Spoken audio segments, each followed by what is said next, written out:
Durante milênios, o nome Babilônia atravessou a história carregado de significados extremos. Para alguns, era o símbolo máximo da civilização. Para outros, um retrato de decadência, orgulho e queda. Mas antes de se tornar um mito, Babilônia foi real. Ela existiu, respirou, cresceu, dominou. Por um período da história humana, não havia cidade maior, mais rica ou mais influente. Tudo passava por Babilônia.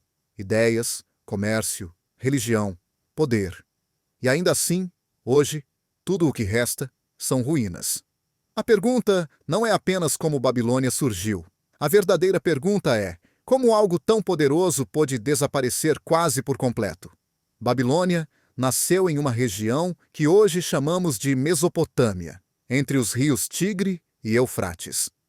Ali onde a terra fértil contrastava com um clima severo, os primeiros povos aprenderam a domar a natureza. As cheias dos rios traziam vida, mas também destruição. Sobreviver ali exigia organização, planejamento e cooperação. Foi nesse ambiente que surgiram as primeiras cidades, os primeiros sistemas de escrita e as primeiras formas de governo estruturado. No início, Babilônia não se destacava. Era apenas mais um assentamento em meio a muitos outros. Mas a história não favorece apenas os maiores. Ela favorece os que sabem se organizar. Tudo começou a mudar quando um rei decidiu que o caos não poderia mais governar. Hammurabi não foi apenas um conquistador. Ele foi um legislador. Em um mundo onde a força bruta resolvia disputas, Hammurabi fez algo revolucionário. Mandou gravar as leis em pedra. Essas leis definiam punições, direitos, deveres e responsabilidades. Elas eram duras, implacáveis, mas claras.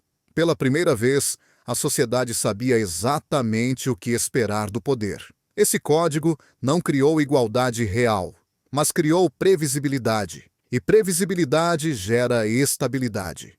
Sob Hammurabi, Babilônia deixou de ser uma cidade comum e se tornou um centro de referência política e administrativa. Ela passou a atrair pessoas. E onde pessoas se concentram, o poder cresce. Com o passar dos séculos, Babilônia se transformou em algo muito maior do que seus fundadores poderiam imaginar.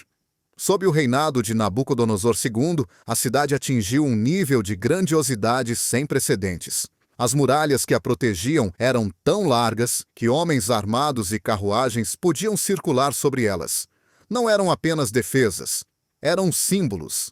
O portão de Ishtar, revestido de tijolos azuis e figuras douradas de animais sagrados, não servia apenas como entrada. Ele anunciava poder antes mesmo que o visitante colocasse os pés dentro da cidade. Cada detalhe arquitetônico tinha um propósito: impressionar, intimidar e afirmar domínio. Babilônia não queria apenas ser respeitada, ela queria ser admirada e temida.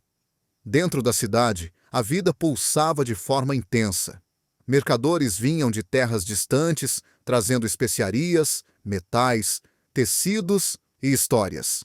As ruas eram tomadas por idiomas diferentes, culturas distintas e costumes variados. Templos se erguiam por todos os lados. Zigurates dominavam o horizonte, conectando simbolicamente a terra aos céus. A religião não era separada do Estado. Ela era o próprio Estado. O deus Marduk ocupava o centro do panteão.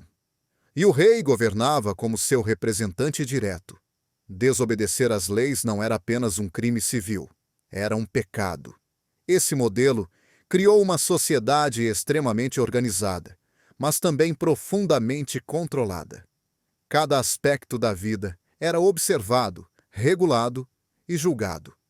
Enquanto Babilônia crescia em esplendor, sua estrutura interna se tornava cada vez mais rígida. Entre os maiores símbolos de sua grandeza estavam os lendários jardins suspensos. Descritos como terraços elevados, repletos de árvores, plantas e água corrente, eles teriam sido construídos para desafiar o próprio deserto. Até hoje, arqueólogos e historiadores debatem sua existência real. Não há consenso, mas, independentemente de terem existido exatamente como descritos, a lenda dos jardins revela algo essencial. O mundo via a Babilônia como capaz de feitos impossíveis. Ela havia se tornado um símbolo de excesso, sofisticação e poder absoluto. E é exatamente nesse ponto que a história começa a mudar de tom. Toda civilização que alcança o auge enfrenta um dilema silencioso. Manter o poder exige adaptação, mas o orgulho costuma impedir a mudança. Babilônia passou a confiar demais em sua reputação, em suas muralhas, em sua glória passada. Disputas internas começaram a surgir. O poder se concentrou nas mãos de poucos. A corrupção se espalhou lentamente. Externamente, Babilônia ainda parecia invencível. Internamente, ela já estava fragilizada. A cidade que antes inovava passou a repetir fórmulas antigas. E a história não perdoa a estagnação. Quando o Império Persa começou a se expandir, liderado por Ciro, o Grande, Babilônia observou de longe. Ela subestimou o perigo. As muralhas ainda estavam lá. Os exércitos ainda existiam. Mas a coesão social havia se perdido. Quando os persas finalmente chegaram, não encontraram a resistência esperada. Babilônia não foi destruída em uma batalha sangrenta. Ela foi absorvida. A tomada da cidade foi quase silenciosa, sem incêndios, sem massacres. O maior símbolo de poder do mundo simplesmente deixou de ser central. E quando uma cidade perde seu papel de centro, ela começa a desaparecer. Com o tempo, Babilônia foi sendo abandonada. Rotas comerciais mudaram. O poder político se deslocou. As pessoas partiram. A areia cobriu templos. As muralhas ruíram. Os deuses foram esquecidos.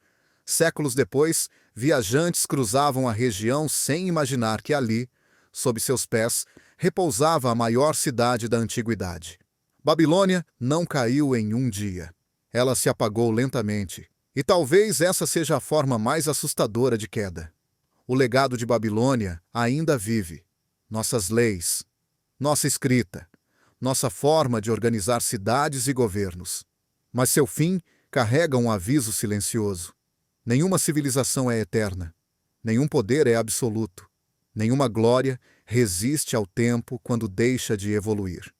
Babilônia nos mostrou o auge e também o preço do excesso. E é por isso que, mesmo em ruínas, ela ainda fala conosco.